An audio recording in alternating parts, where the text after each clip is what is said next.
कि तालिबान ने कोई ग़ज़वा हिंद का ऐलान नहीं किया।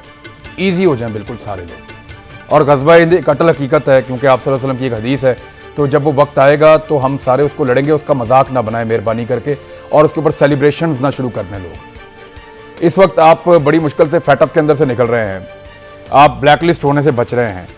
तालिबान ने कोई अनाउंसमेंट नहीं किया कि हम जा रहे हैं वहाँ पे जाके कोई ग़ज़वा हिंद हमने शुरू कर दिया है। ग़ज़वा हिंद एक अटल हकीकत है, जब उसका वक्त आएगा अल्लाह ताला करे हमारी ज़िंदगी में हम उसके अंदर शामिल हो जाएं। हम नहीं हुए तो हमारे बच्चे अगर उस वक्त मौजूद हुए तो वो उसमें शामिल हो जाएं। लेकिन मामला बड़ा सादा और साफ है।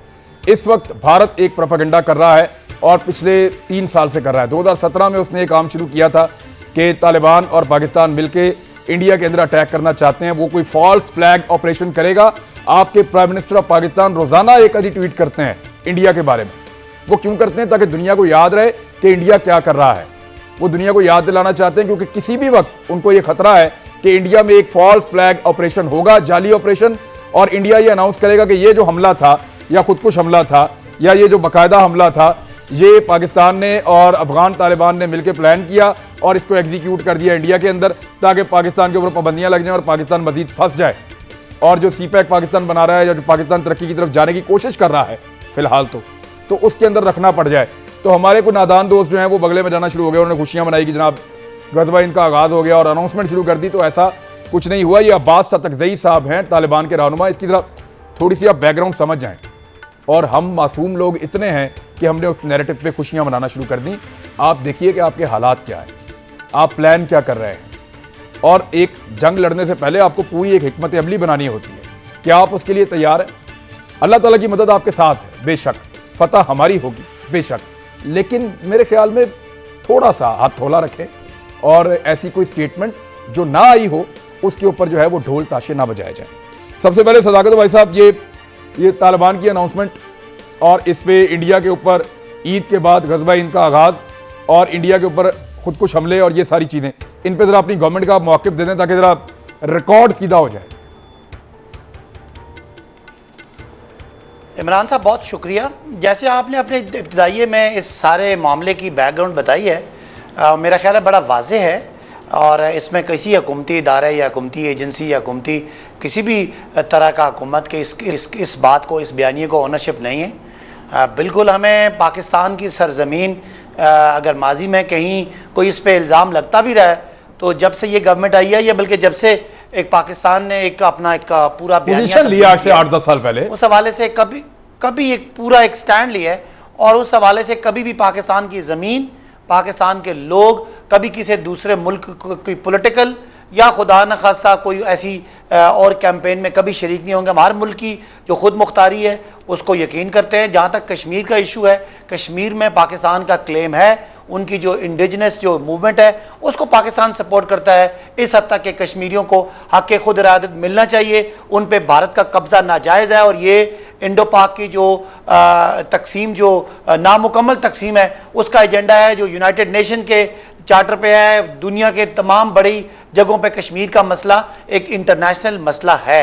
हम उसको बातचीत के जरिए हल करना चाहते हैं। लिहाजा कोई इस तरह की हुकूमत की तरफ से ऐसी कोई गैर जिम्मेदाराना बयान लोगों को देने से अवॉइड करना चाहिए। जैसे आपने बैकग्राउंड बताई सारे उस मामले की जहां FATF का इशू है और पाकिस्तान के दुश्मन, पाकिस्तान को जो एक नई तरक्की मिली है, नई लीडरशिप मिली है, इसके साए में पाकिस्तान आगे जाना चाह रहा है और एक जिम्मेदार कौम के तौर पर दुनिया में अपना किरदार अदा करना चाह रहा है। हम प्रॉब्लम क्रिएटर नहीं, हम प्रॉब्लम सॉल्वर बनना चाह रहे हैं इस खित्ते के लिए, बल्कि पूरी दुनिया के लिए। तो उस हवाले से वज़ीर आज़म का, गवर्नमेंट ऑफ पाकिस्तान का, पाकिस्तान की रियासत का, रियासती तमाम इदारों का यकसुई से यह पैगाम है कि पाकिस्तान अपनी दाखिली खुद मुख्तारी की पूरी जो है वो उसका दिफा भी करेगा, लेकिन कभी किसी मुल्क में इस तरह के किसी नॉन स्टेट एक्टर्स को कभी ना सपोर्ट किया है ना कभी करेंगे और ऐसे तमाम बातें मेरा ख्याल है इररेलेवेंट है। अब राणा साहब देखें, जो इशू है तक उन्होंने बड़ा लंबा जहाद किया। पहले वो रशिया के साथ लड़ते रहे, फिर उनको अमेरिका से वास्ता पड़ गया, उन्होंने उनको भी नाको चने चबवाए।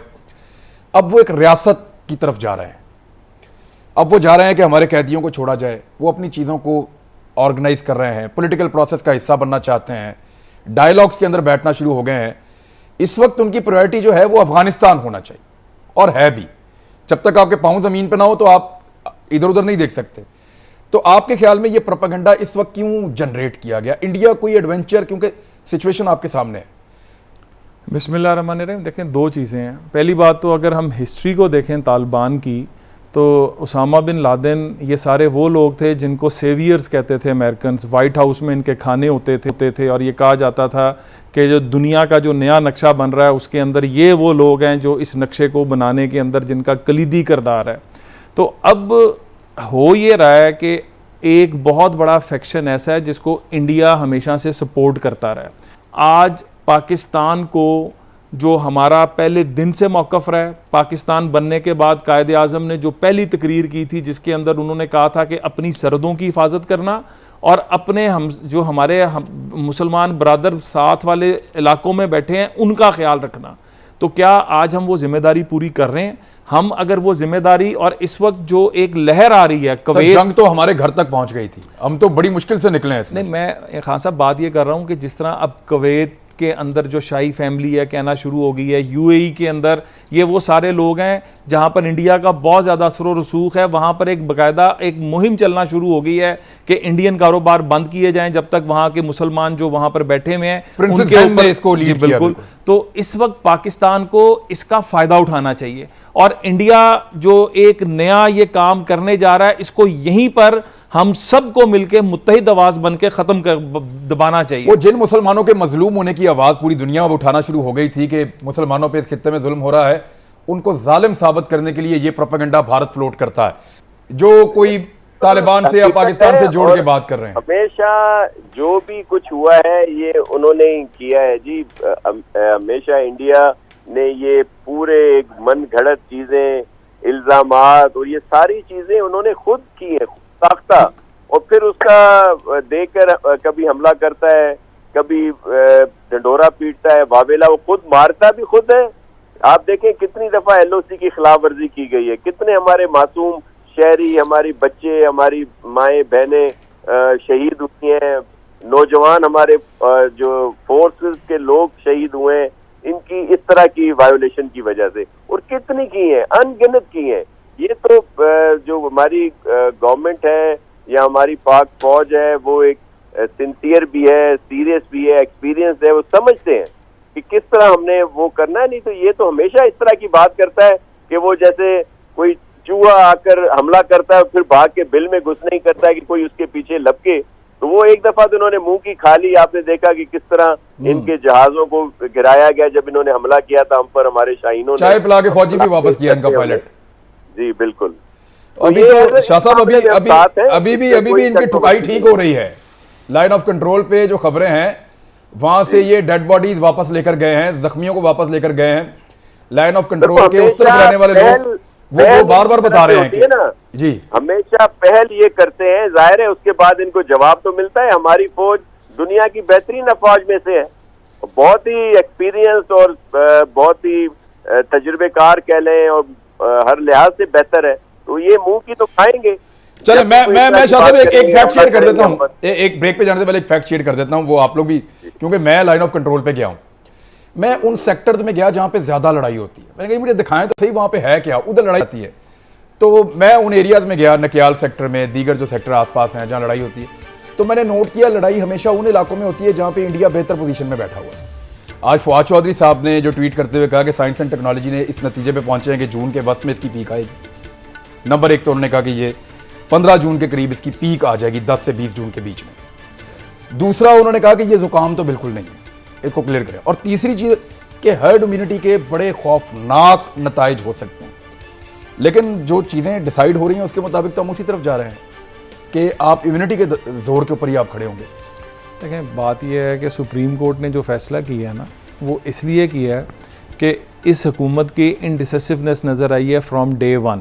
अभी आपने शुरू में शिबली फराज साहब को सुनाया, इमरान खान साहब की अपनी स्पीचेस सुने जो वो कौम से खिताब करते रहे हैं, लॉकडाउन होना चाहिए, ये इमरान खान साहब ने ख़ुद का फौरी मतलब कंप्लीट लॉकडाउन की बात भी हुई। मतलब अब आज तक कौम तो समझ नहीं रही कंप्लीट लॉकडाउन मतलब दरमियाना लॉकडाउन, स्मार्ट लॉकडाउन, ये नई नई टर्मिनोलॉजीज़ पाकिस्तान में सुनने को मिली हैं। ये तो यकीन है कि मेरा अपना ज़ाती ख्याल है कि यहाँ पे जो मलेरिया और डेंगी और इस तरह की बाकी चीज़ों की जो यहाँ पर हम करते रहे वैक्सीनेशन वगैरह, कुछ कहीं ना कहीं पर हमारी कोई ना कोई कुछ ऐसा है जो हमें समझ नहीं आ कोई रही। हमें समझ नहीं आ रहा, कुछ इम्यूनिटी ज़रूर है। हुकूमत की बात करें तो आज आप हॉस्पिटल्स में चले जाएं, जो लोग वहाँ पर हैं उनका कोई पुरसाने हाल नहीं है, उन्हें कोई पूछने वाला नहीं है। और ये जो स्पाइक की बात कर रहे हैं, इस वक्त आपके हॉस्पिटल्स की ये पोजीशन है, इस वक्त आप अपने डॉक्टर्स को तो सेव कर नहीं सके।